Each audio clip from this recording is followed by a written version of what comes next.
Saya Dede Pandar SP.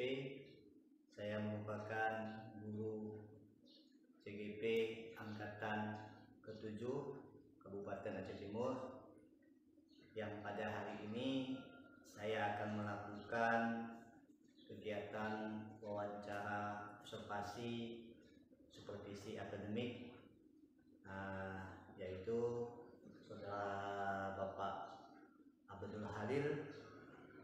Ya, untuk mempersingkat waktu, saya langsung saja untuk memulainya. Assalamualaikum Pak Abdul Halil. Waalaikumsalam Pak Dede Pandar. Bagaimana kabarnya di pagi hari ini, Pak? Sehat, alhamdulillah, bersemangat. Ya, kayaknya wajah Bapak kayaknya berseri, penuh dengan entik, dengan semangatnya, Pak ya. Ya, walaupun dalam suasana Ramadan dan berpuasa, kita harus tetap semangat, Pak Dede. Iya. Gini Pak, saya ada sedikit menyangkut dengan supervisi. Saya ingin mewawancarai Bapak. Apakah Bapak ada waktu untuk saya mewawancarai Bapak untuk supervisi? Waktu saya sangat terbuka, Pak Dede. Alhamdulillah, terima kasih banyak Pak. Kira-kira Pak, gimana kabar anak kita di kelas Bapak? Alhamdulillah, mayoritasnya semua belajar dengan efektif. Cuman ada hanya satu lokal yang memang butuh perhatian khusus, Pak. Iya, perhatian khusus. Yang butuh perhatian khusus itu nantinya akan Bapak masuk ke kelas itu ya Pak ya? Iya. Gini Pak, di hari ini saya mau wawancara Bapak tentang bagaimana proses belajar yang ada Bapak. Kira-kira Bapak nanti itu masuk pembelajaran nanti itu kapan Pak? Mungkin hari Kamis saya lupa tanggalnya, tapi Kamis depan ini kita masuk depan ya. Berarti ini hari Kamis tanggal 19. Ya. Baik Pak. Ini Pak, menurut dari perasaan Bapak ini yang akan Bapak bawa tentang pelajaran apa Pak? Saya kebetulan guru pendidikan agama Islam, dimulai dari kelas 10, kelas 11, dan kelas 12. Jadi materi saya nanti adalah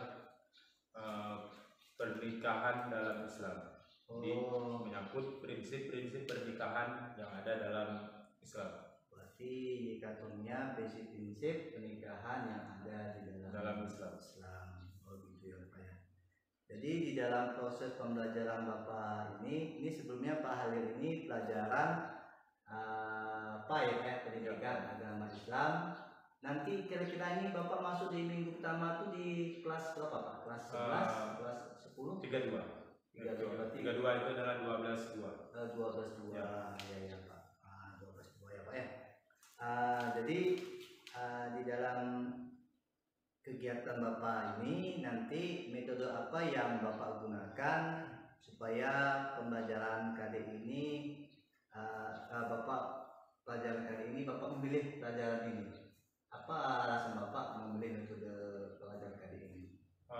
Metode yang saya gunakan itu saya biasa menggunakan metode ceramah, terus diskusi, pembagian kelompok dengan mengedepankan yaitu prinsip namanya belajar santai tapi bermanfaat. Oh iya betul Pak, karena kalau kita santai, belajar santai itu mudah mendapatkan mudah lah, siswanya bisa mendapat ilmu lah ya. Jadi Pak, di dalam proses pembelajaran Bapak kira-kira nanti itu biasanya Bapak menggunakan alat apa Pak? Seperti apa yang Bapak akan gunakan? Di sini sesuai dengan keadaan kita di sini, yang pertama alatnya sudah tentu buku paket dan materi-materi yang relevan, rujukan yang relevan tentang pernikahan dalam Islam, misalnya Quran, hadis dan sebagainya. Yang kedua, kita menggunakan fokus dan juga beberapa media yang menunjang pembelajaran. Dan yang ketiga, kita sendiri menggunakan benda-benda yang ada di sekeliling sebagai contoh. Di samping memainkan peran, juga kita memberikan contoh konkret tentang kehidupan yang terjadi dalam skema pernikahan. Iya. Jadi alatnya itu alat sederhana ya Pak ya, yang mudah didapatkan, yang bisa mudah dibawa mana-mana, mudah didapatkan ya Pak ya. Ya, alatnya sederhana, tapi khususnya kita menggunakan infocus. Infocus, oh iya ya Pak. Supaya anak lebih jelas memahami dalam bentuk video juga Pak ya Pak. Ya. Terus bisa Bapak ceritakan bagaimana tahap-tahapan pembelajaran Bapak itu? Tahap pembelajaran saya itu yang pertama saya persiapkan tentunya bahan-bahan itu. Kita sebagai guru menyiapkan bahan itu dari rumah Pak Diti. Jadi ya, kalau saya pribadi saya tidak menyiapkan bahan itu di sekolah. Bagi kita guru profesional, kita menyiapkan bahan itu dari rumah, sudah kita rancang sebelumnya. Ketika kita memasuki lokal, hal yang paling utama yang saya lakukan adalah salam pertama yaitu di depan pintu. Jadi etika kita sebagai guru, kita nggak boleh langsung masuk, itu berikan salam di depan pintu. Yang kedua, kita melakukan persiapan memulai pelajaran, biasanya dengan mengecek kerapian, melakukan cek kedisiplinan, dan melakukan absen, doa bersama, dan hal-hal yang menyangkut tentang pembukaan awal dalam pembelajaran. Dan kemudian pada tahap selanjutnya setelah kita mulai, kita baru masuk kepada intinya pembelajaran. Jadi di pembelajaran itu juga kita ada namanya kita melakukan yaitu kilas balik tentang pelajaran yang lama untuk mengaitkan dengan pelajaran ke depan dan memberikan motivasi bagi mereka siswa yang pintar yang pandai, dan menambahkan semangat bagi mereka siswa-siswa yang kurang semangat dalam mengikuti pelajaran. Pada kegiatan nanti baru kita lakukan diskusi, kita lakukan tanya jawab, kita lakukan sejenis ice briefing kan. Jadi ice briefing itu sangat penting. Ya betul, di sela-sela pembelajaran ya Pak ya. Pelajaran agar nanti supaya nggak ada timbul kebosanan ya Pak ya. Ya tidak terjadi kejenuhan dalam proses belajar mengajar kan. Apalagi pelajaran PAI saya ini adalah pelajarannya terjadi setelah pelajaran matematika. Apalagi itu kan waktu jenuh itu anak-anak membosankan di saat pelajaran matematika ya Pak ya. Ya betul. Itu semangat yang baru dengan menggunakan ice breaking tadi ya Pak ya. Supaya semangatnya muncul kembali lagi. Untuk lembaran itu kegiatan inti kan, kegiatan muka sudah inti. Kemudian untuk penutupnya yang kita lakukan adalah yang pertama kita memberikan kesimpulan. Habis itu, setelah itu kita memberikan tanya jawab ulang untuk mengecek sejauh mana keefektifan belajar hari ini ataupun sejauh mana siswa itu bisa menyerap materi yang kita berikan. Dan setelah itu kalau saya Pak Dede sangat mengurangi PR. Bisa mengurangi. Boleh kita lakukan PR, tapi saya lebih senang sistem pembelajaran yang langsung dipraktekkan di depan, diberikan jadi saya jarang sekali memberikan PR. Berarti ada alternatif lain Pak ya, waktu Bapak tidak memberikan PR, Bapak ada jalan lain untuk menambah nilai yang untuk siswa Bapak. Kalau dalam kegiatan penutup, saya biasa menyuruh membawa alat-alat dan bahan-bahan untuk pertemuan ke depan. Jadi di PR saya tidak berlaku. Saya lebih kepada konteks yang real. Begitu ya Pak. Jadi kalau itu kan proses persiapan yang Bapak lakukan itu dari awal Bapak masuk dan Bapak ceritakan. Terus sudah saya mendengarkan juga bagaimana Bapak melaksanakan kegiatan Bapak dari awal dan sampai dengan akhir pembelajaran Pak. Kira-kira Bapak biasanya di dalam proses kegiatan pembelajaran Bapak akan nantinya itu Bapak ada mengalami kendala nggak dari materi Bapak itu yang akan Bapak sajikan nanti? Ada kendala yang apa ya Pak untuk Bapak sendiri? Kalau kendala dari materi ya kita kan belum sekolah kita ini terkecil, ya kan sangat terkecil. Ya, kalau untuk wawasan mungkin kita bisa searching di internet untuk wawasan pengetahuan, ataupun kita bisa mencari buku-buku.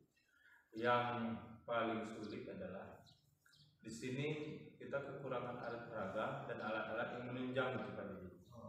Misalnya begini, kalau di sekolah maju kita biasa kalau melakukan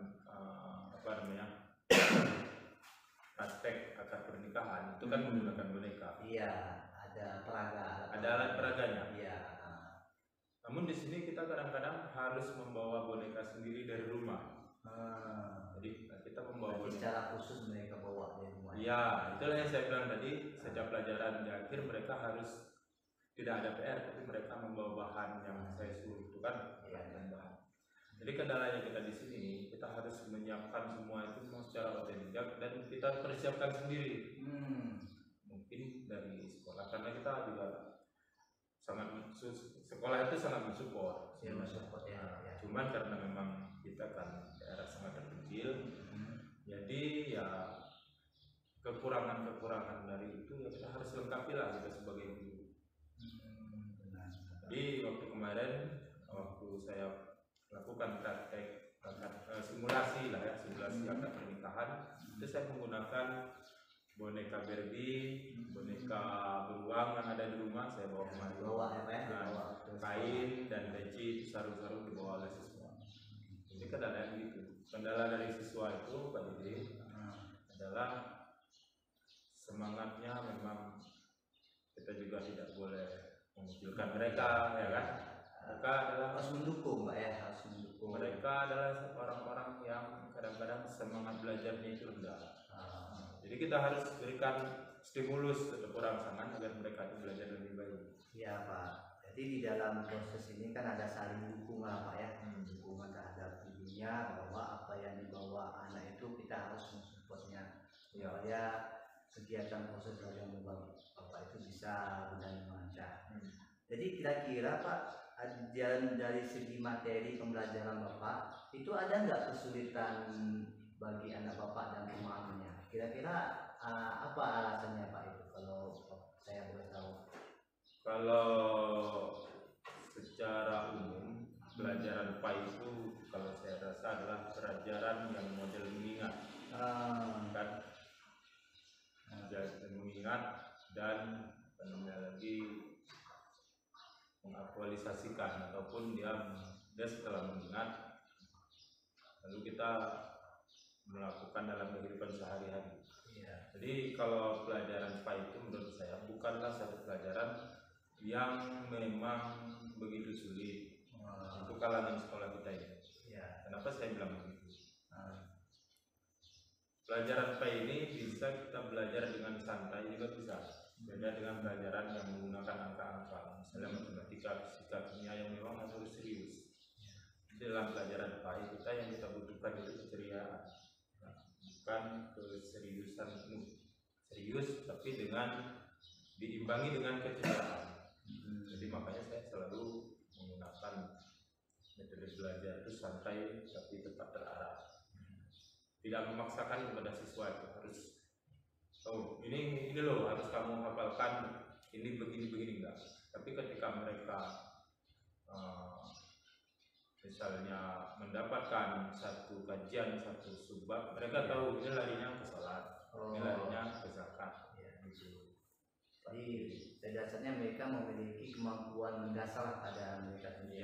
Kemampuan bertelaah walaupun tanpa menghafal. Ini Pak, kira-kira menurut Bapak ini dari si siswa Bapak akan masuk ini, kira kompetensi apa yang biasa yang dimiliki siswa dalam mengikuti pembelajaran yang sesuai harapan Bapak nantinya? Kompetensi yang Bapak harapkan, sesuai yang Bapak harapkan. Kompetensi yang dimiliki siswa itu, kita yang pertama kalau di kedalaman Pak Media, siswa kita itu unik dan cerdas. Jadi kompetensinya mereka adalah punya otak yang brilian. Tinggal saja kita itu mengarahkannya bagaimana cara supaya potensi akademiknya itu bisa menjadi lebih baik. Jadi kompetensinya itu. Kalau selebihnya ya saya rasa tergantung dari masing-masing guru lah, bagaimana cara meningkatkan kualitas kecerdasan otak mereka. Jadi masing-masing guru lah menciptakan bagaimana potensi siswa itu bisa bangkit, bisa muncul ya Pak ya. Bisa bangkit bisa. Jadi Pak, yang ini yang pertanyaan saya Pak ya. Kira-kira Pak, apa yang perlu Bapak mendapat perhatian khusus pada proses pembelajaran ini? Maksudnya perhatian untuk kami atau untuk pelajaran Bapak ini? Apa yang Bapak harus tetap perhatikan yang khusus ini supaya perjalanan yang harus saya perhatikan? Supaya perjalanan pelajaran Bapak bisa berjalan dengan baik. Yang harus saya perhatikan adalah begini, ya. Yang pertama, saya harus perhatikan tingkat kejenuhan dan keseriusan siswa. Kenapa pun ceritanya, sesulit apapun pelajarannya, kalau siswa itu tidak jenuh dan siswa itu serius, dia akan bisa melakukan ataupun mengikuti pembelajaran itu sesuai dengan yang kita inginkan. Yang kedua, buatlah suasana belajar itu sesantai mungkin. Santai mungkin. Pembelajaran yang santai ya Pak ya. Tanpa ada penekanan harus begini, harus begitu. Itu kalau saya kan. Yang ketiga itu adalah ketika kita mengajar, misalnya kita mengajar tentang pernikahan, kan, ataupun haji, kita ini kita tidak membahas haji ya, tentang pernikahan. Buatlah seolah-olah apa yang kita jelaskan itu adalah real terjadi. Kita kadang-kadang menampilkan video, menampilkan gambar-gambar, poster-poster yang sesuai. Jadi yang ketiga adalah buatlah pembelajaran itu real dengan kenyataan. Jadi selain itu juga Bapak membutuhkan dukungan dari pihak-pihak sekolah ya, supaya proses pembelajaran Bapak seperti apa ya, setelah siapa yang fokus, bagaimana dukungan pembelajaran Bapak juga ya. Ada lagi dukungan dari yang lainnya, ada nggak ya Pak gitu? Kalau saya berharap itu dukungan dari kawan-kawan sejawat, rekan-rekan sejawat kan. Ya alhamdulillah selama ini berjalan sangat bagus lah. Kita saling bekerja sama. Kalau dukungan dari sekolah, kita juga harus bisa berbenah diri dengan keadaan yang saya bilang tadi, sekolah sangat terkunci. Ya Pak, kita harus bisa membuat proses belajar itu dengan menggunakan kearifan lokal ya Pak ya. Jadi itulah lika-liku saya mengajar. Tapi dengan cerita Bapak ini saya tertarik nih Pak, ingin mau melihat langsung proses pembelajaran Bapak. Kira-kira bisa ya Pak ya? Saya melihat langsung bagaimana proses pembelajaran Bapak. Ini dari cerita Bapak dari awal itu saya pun ingin melihat, mudah-mudahan apa yang Bapak sampaikan ini bisa terlaksana. Kita bisa membuat suatu proses bahwa Bapak ini memang harus bisa kita bilang kita memang mengedepankan siswa di dalam proses pembelajaran ini. Apalagi dalam sistem Merdeka Belajar ini adalah pendidikan berpihak kepada siswa. Ya Pak ya? Bisa Dede, nanti hari Kamis depan saya ada jam 32 kita bahas materi tentang pernikahan. Oke Pak, terima kasih atas waktunya Pak. Sama-sama Pak. Jadi saya tunggu di proses pembelajaran Bapak ya Pak ya. Demikian hasil diskusi pra-observasi saya dengan Pak Abdul Halil, yang mana Pak Abdul Halil adalah guru PAI di SMK Negeri 1 Lombok di sekolah saya sendiri. Terima kasih atas perhatiannya. Saya akhiri. Assalamualaikum warahmatullahi wabarakatuh. Waalaikumsalam warahmatullahi wabarakatuh.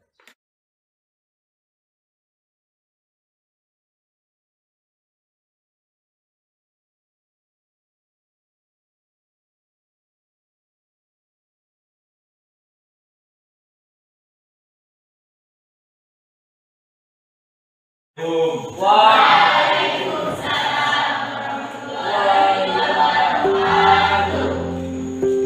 Kelas kalau bisa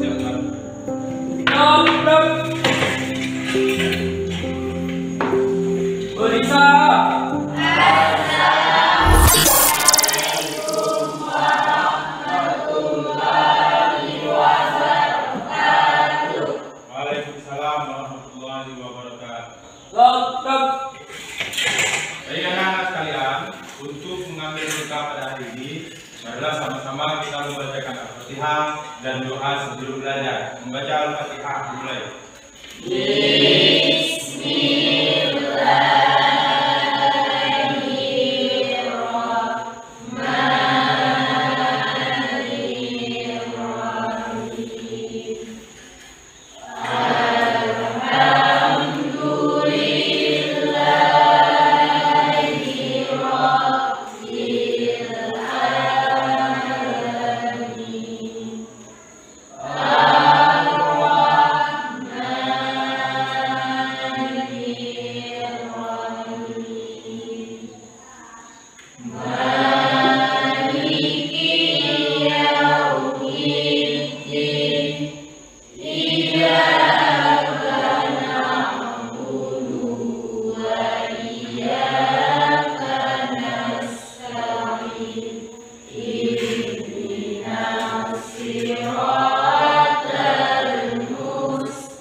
Apa kabar semua anak-anak? Sehat? Sehat. Baiklah, sebelum kita memasuki pembelajaran, Bapak akan melakukan absen. Semoga kita selalu dalam lindungan Allah Subhanahu wa taala. Baiklah. Ajat. Akbar Tanjung. Hadir, Pak. Arina. Hadir, Pak. Artika Sinevi. Hadir, Pak. Dafa Al-Ghazali, Elis, Hadir, Pak. Suryani, Kasidun, Hadir, Pak. Lisa Aini, Hadir, Pak. Muhammad Jadul. Hadir, Pak. Ya, jadi semua ya. Nah, anak sekalian yang dirahmati oleh Allah Subhanahu wa taala, pada hari ini Bapak akan memperkenalkan satu materi yang berjudul prinsip pernikahan dalam Islam, yang mana pernikahan dalam Islam merupakan salah satu bab kajian fikih yang ada di dalam hukum Islam. Nah, di dalamnya terdapat beberapa ketentuan. Sebelumnya Bapak mau bertanya, sebelum kita masuk kepada pembelajaran, Bapak akan menanyakan yel-yel. Mari kita sama-sama menjawab yel-yel yang sering kita baca sebelum pembelajaran. Sehat semua? Alhamdulillah. Apa kabar? Luar biasa. Sehat belajar? Insya Allah. Silakan. Jadi anak-anak sekalian, di dalam pertemuan yang kali ini, Bapak akan menjelaskan tentang pernikahan, ya. Jadi apa itu pernikahan? Coba lihat kembali semua. Pernikahan menurut bahasa berasal dari kata nakaha yunkihu nikahan, yang berarti menghimpun, mengumpulkan ikatan pernikahan, atau dari kata akdun, artinya perjanjian. Ya. Sedangkan menurut istilah, yaitu nikah adalah satu akad perjanjian yang menghalalkan pergaulan suami istri antara seorang pria dan perempuan yang bukan muslimnya, sehingga terjadi hak dan kewajiban di antara keduanya. Itu pengertian nikah menurut bahasa dan menurut istilah. Yang nanti yang mana pengertian ini harus kalian pahami apabila nanti keluar soal di dalam ujian ataupun di dalam ulangan harian. Sudah paham ini? Dapat. Nah, alhamdulillah, saya senang sekali melihat kalian itu begitu cerdas ya. Nah, coba kalian lihat semua di layar fokus. Di situ terdapat syarat-syarat nikah. Itu ada 6 ya. Yang pertama, mempelai laki-laki ataupun mempelai pria. Yang kedua, mempelai perempuan. Yang ketiga, syarat wali mempelai perempuan. 4, syarat bebas halangan perkawinan bagi kedua mempelai. 5, syarat sah bagi saksi pernikahan perkawinan. Dan 6, syarat persyaratan akad nikah yang sah. Nah, di sini nanti Bapak akan memberikan bahan kepada kalian untuk melakukan diskusi ya. Nah, jadi Bapak akan memberikan semua bahan-bahan ini, kalian akan mendiskusikannya dengan kelompok masing-masing. Apakah sudah paham? Ya, alhamdulillah. Anak sekalian, jika kita melihat tentang hukum pernikahan, maka hukum pernikahan itu dibagi kepada beberapa macam. Ya, yang pertama, hukum menikah itu wajib.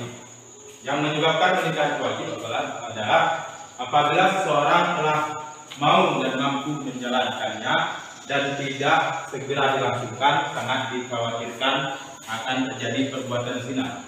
Maka hukum menikah baginya itu wajib. Dia sudah punya uang, dan dia sudah punya pekerjaan yang bagus, kan? Ketika dia punya uang, dia punya pekerjaan yang bagus, dan dia ini orangnya khawatir akan berbuat hal yang jahat. Maka hukum menikah baginya itu adalah satu kewajiban. Yang kedua, hukum menikah itu jadi sunnah. Ya, apa yang menyebabkan hukum menikah itu jadi sunnah? Seseorang menginginkan pernikahan untuk memperbanyak keturunan, namun ia mampu mengendalikan diri dari perbuatan zina. Maka hukum menikah itu menjadi sunnah. Ya, nah, hukum menikah jadi sunnah apabila seseorang itu dia masih mampu untuk membentengi diri dari perbuatan yang tercela dan haram. Namun dia sudah punya uang, kalau menikah sudah punya uang, sudah punya modal dan segala macam. Maka hukum menikah baginya itu adalah sunnah, tidak wajib. Kalian tadi wajib ya. Kemudian hukum menikah itu mubah. Apa yang menyebabkan hukum menikah itu mubah? Yang menyebabkan hukum menikah itu mubah adalah seorang mampu menahan gejolak nafsunya dari berbuat zina, sementara ia belum berminat mempunyai anak dan keturunan. Ya, seorang yang sudah mampu menahan diri dari perbuatan zina, dia tidak mau berbuat maksiat. Ya, namun walaupun begitu dia tidak ingin dulu menikah, maka hukum menikah baginya itu boleh saja. Ya, boleh dia menikah, boleh dia tidak jadi masalah. Ya, itu hukum menikah yang ketiga. Sedangkan hukum menikah yang keempat itu makruh. Apa yang menyebabkan hukum menikah makruh? Makruh seorang belum mampu menikah dan belum berminat menikah, dan dia kalau menikah amalan sunnah yang lainnya itu tidak mampu dia kerjakan. Dia ini seorang ahli ibadah, maka hukum menikah baginya itu adalah makruh. Ya. Yang selanjutnya, hukum menikah itu haram. Jika keputusan pernikahan seseorang itu justru akan merugikan pasangannya karena tidak mampu memberi nafkah lahir batin. Misalnya dia menikah, namun dengan pernikahannya itu dia kerjaan belum ada, sifatnya jahat, dia tidak mampu beribadah, dan habis itu dia berkeinginan untuk menikah, maka pernikahannya itu haram. Jadi hukum menikah itu dibagi 5. Nikah itu bukan hanya sunnah, tapi nikah itu dibagi kepada 5 hukum. Apa yang pertama itu wajib, yang kedua haram, yang ketiga sunnah, yang keempat mubah, yang kelima makruh. Sampai di sini penjelasan dari Bapak. Apa sudah paham semua? Sudah. Alhamdulillah kalau sudah paham. Oke anak-anak sekalian, untuk memperdalam materi tentang bab pernikahan, Bapak akan melakukan kalian diskusi kelompok. Ya, yang mana diskusi kelompok ini nanti masing-masing orang akan mendiskusikan tentang babnya masing-masing. Ya, nah, jadi kita bagi beberapa kelompok dan mudah-mudahan kalian bisa mengerjakannya dengan baik dan benar. Ya, maka Bapak akan membagi dari, kita bagi per kelompok saja ya. Nah, yang pertama itu Ajat, Akbar Tanjung, Arina, Atika Fidevi, Dafa Aljan Sudi, kelompok 1. Ada orangnya? Yang kedua Erlis Suryani, Kasidun, Lisa Aini, Muhammad Jadun, Nurmulati, Karijal dari kelompok 2. Hadir semua? Yang ketiga Ridwan Syah, Riswandi, Ruhaina, Sawin, Salamah, Samsidat, kelompok 3. Hadir? Yang keempat Sabia, Sriwati, Siti Sapura, Siti Sarah, Sulaiman, kelompok 4. Ya, kalau kelompoknya sudah, orangnya sudah tahu semua kan? Kalau orangnya sudah tahu, maka kita bentuk kelompok masing-masing. Masing-masing orang itu duduk menurut kelompoknya masing-masing. Sampai di sini ada yang tidak paham? Paham, Pak. Paham, alhamdulillah. Nah, sekalian, kelompoknya kan sudah dibagi, ya. Jadi hari ini kelompok 1 yang mana? Kelompok 1. Pak. Ya, berapa orang? Pak. Ya, kelompok 2 mana? Ya, berapa orang? Juga. Kelompok 3? Ya, berapa orang? Kamu kelompok 4? Ya, jadi kan masing-masing kelompok akan Bapak kasih judul menurut pembagiannya masing-masing. Ya. Kelompok 1 mendiskusikan tentang pengertian pernikahan. Ya. Kelompok 2 mendiskusikan tentang mahram pernikahan. Kelompok 3 mendiskusikan hukum-hukum pernikahan. Kelompok 4 mendiskusikan tentang hikmah dan tujuan pernikahan. Apakah sudah paham semua? Ya. Alhamdulillah. Kalau sudah paham, silahkan buka buku paket dan diskusikan. Bahannya boleh ditengok dari internet, dari HP boleh. Kalau punya HP boleh dibuka kalian dari internet. Nah, kemarin ada Bapak suruh bawa HP kan? Nah, untuk bahan diskusi boleh buka, nggak apa-apa. Karena kita ke perpustakaan kan agak jauh, nanti berkeringat kan? Nah, di sini saja kita buka dari internet. Nah, ada kendala dalam proses pembelajaran. Ya ini nanti. Kamu tadi Bapak mana? Hikmah dan tujuan pernikahan. Jadi di sini nanti kan kamu rampungkan, terus dipresentasikan. Sudah paham? Nah, alhamdulillah kamu paham. Kalau kerjasamanya dia.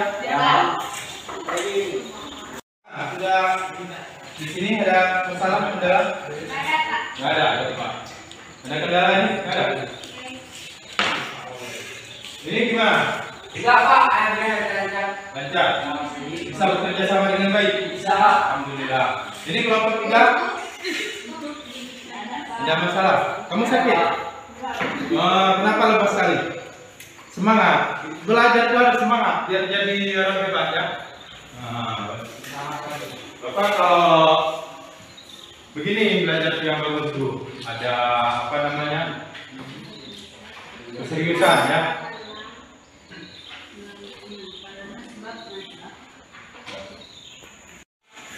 Kita presentasikan hasil diskusi kalian. Maka untuk ini kita mulai dari kelompok 1. Siapa kelompok 1? Enggak. Ya, begini ya. Presentasikan yaitu pengertian pernikahan dalam Islam. Saya bisa. Menurut bahasa, nikah berasal dari kata nahaka.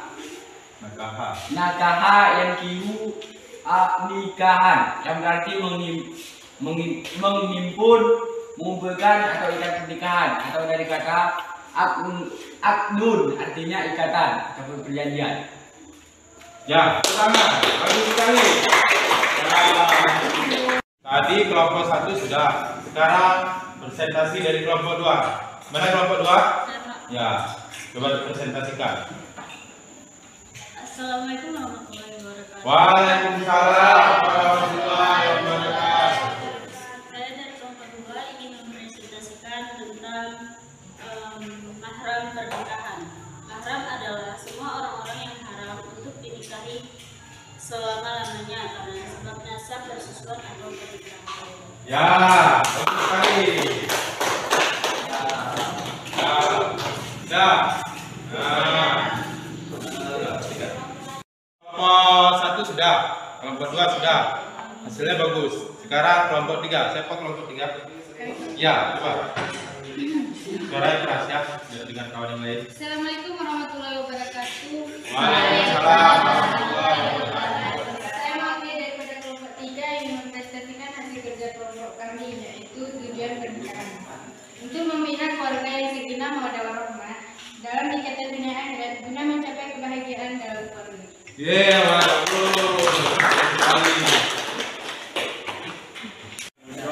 Assalamualaikum warahmatullahi wabarakatuh. Waalaikumsalam warahmatullahi wabarakatuh.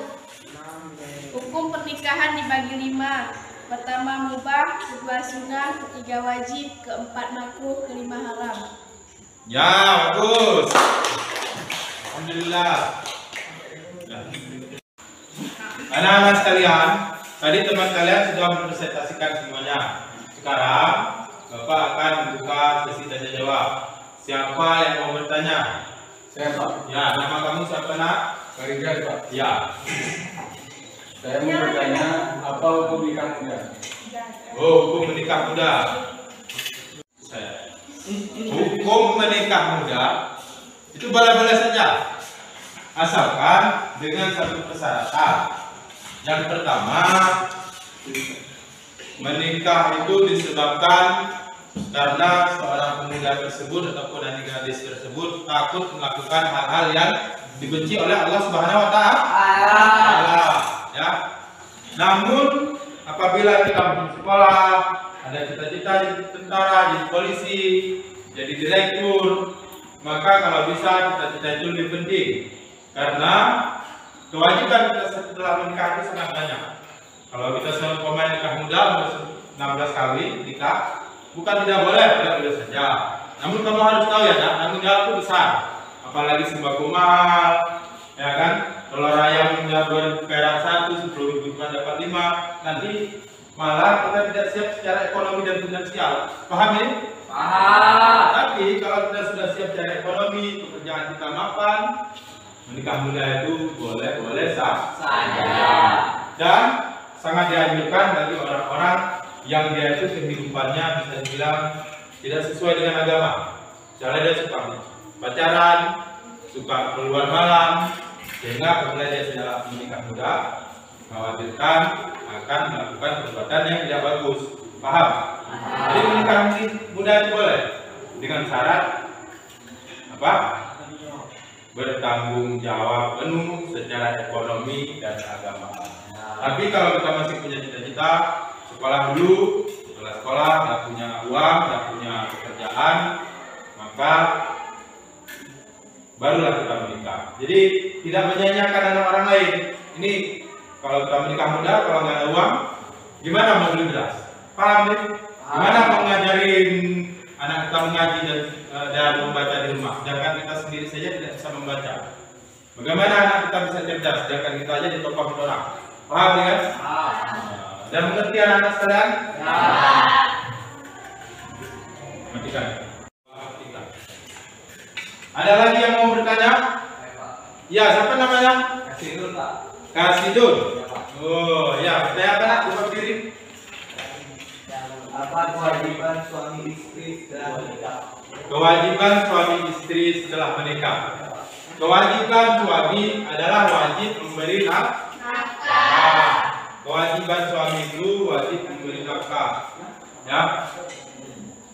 Setelah itu wajib mengajarkan agama, wajib memberikan pendidikan kepada anaknya, wajib memberikan pakaian. Banyak itu, bayar listrik, rekening air, baju baru, odol, sikat gigi, uang jajan, uang arisan, uang hari Jumat, kan? Habis itu banyak tuh kewajiban yang harus dipenuhi. Makanya jangan cepat-cepat kali menikah kalau nggak ada duit. Nanti berakibat kepada ekonomi rumah tangga. Ya. Setelah itu kewajiban suami adalah menyuruh istrinya untuk berbuat baik. Jadi apa yang dilakukan oleh keluarga itu suami bertanggung jawab. Kalau buruk keluarga maka suami yang menanggungnya. Kewajiban istri itu apa? Menaati perintah suami. Dibilang sama suami nggak boleh keluar rumah, jangan keluar rumah. Jangan pergi tempat tetangga cerita-cerita umpat, jangan di situ. Paham nih? Maka nanti akan terjadi keharmonisan dalam rumah tangga. Sudah paham semua ini? Paham.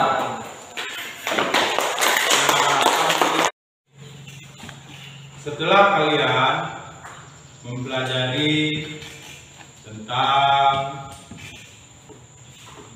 bab pernikahan, tadi kita sudah melihat video, sudah melakukan tanya jawab, melakukan diskusi, ya kan?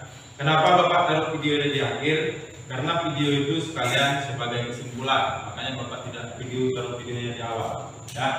Jadi sebagai penutup daripada pembelajaran, Bapak juga akan mengambil kesimpulan, yaitu bahwasanya menikah itu adalah sunatullah yang sudah diwajibkan dan disunahkan atau dimakruhkan yang sudah ditetapkan bagi kita manusia sebagai hamba yang beriman. Yang pertama.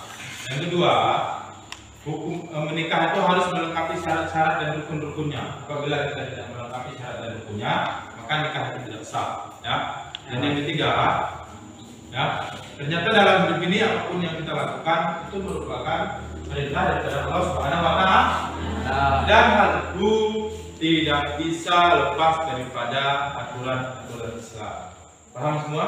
Paham. Anak-anak sekalian yang dirahmati oleh Allah Subhanahu wa Ta'ala,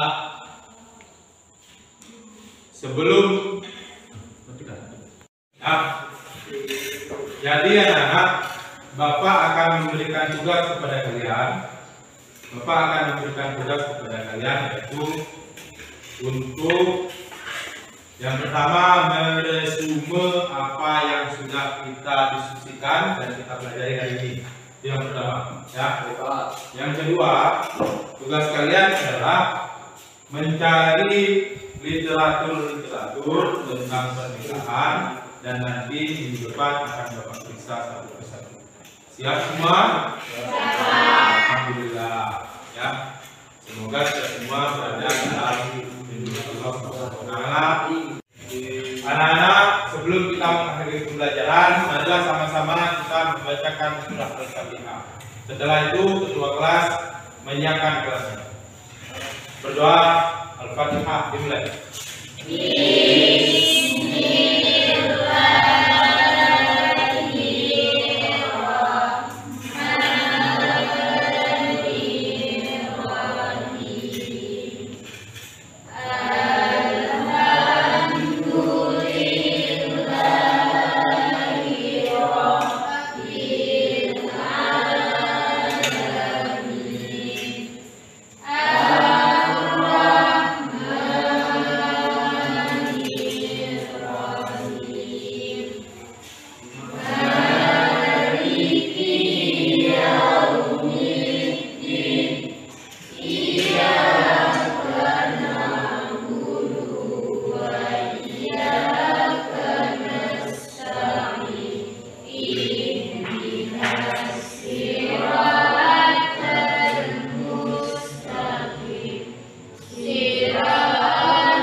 Bapak, mohon izin ya.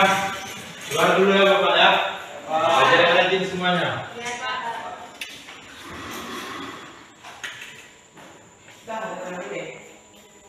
Pak.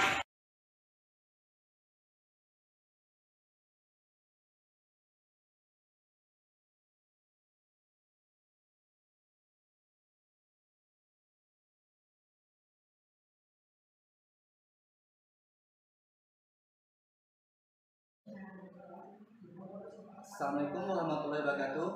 Perkenalkan, saya Hedi Panda SP. Saya merupakan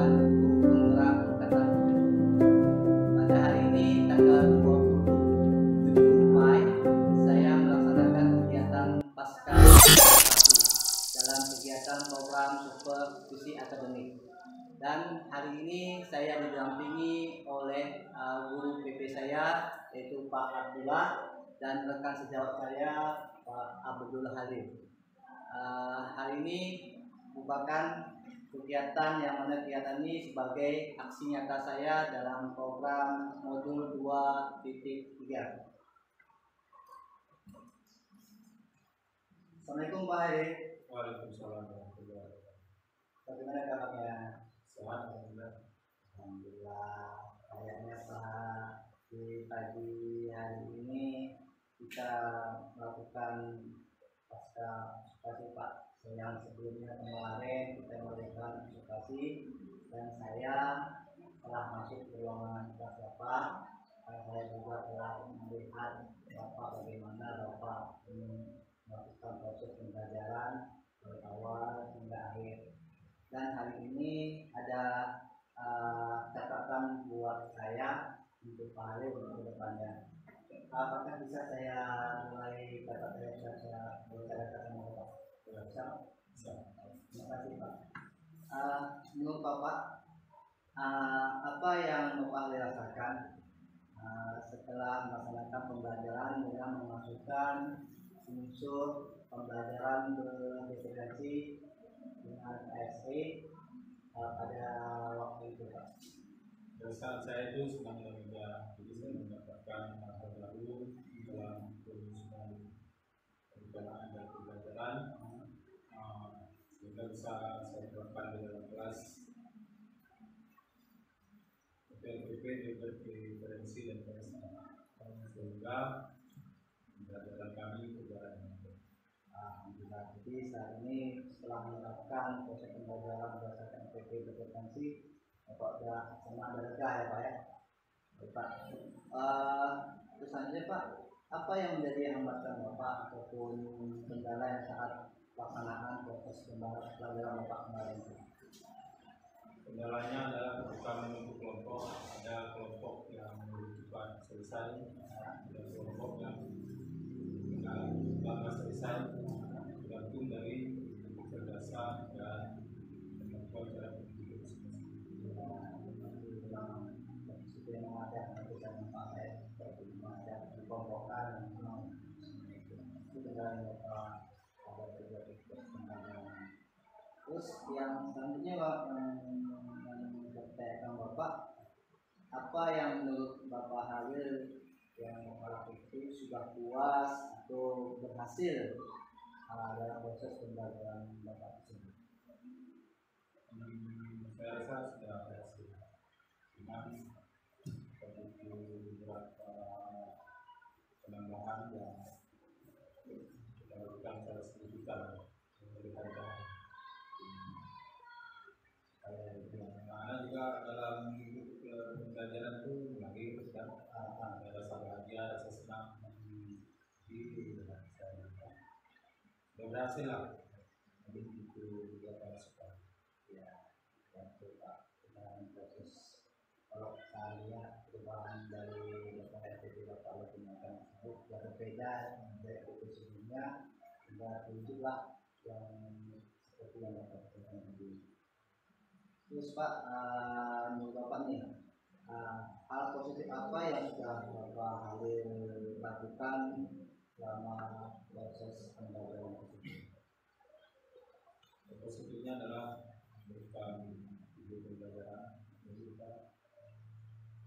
memberikan video di setiap pembelajaran itu sehingga ada teredukasi pembelajaran yang mendapatkan pembelajaran itu. Ya, ada untuk penambahan video dan untuk menambah poin.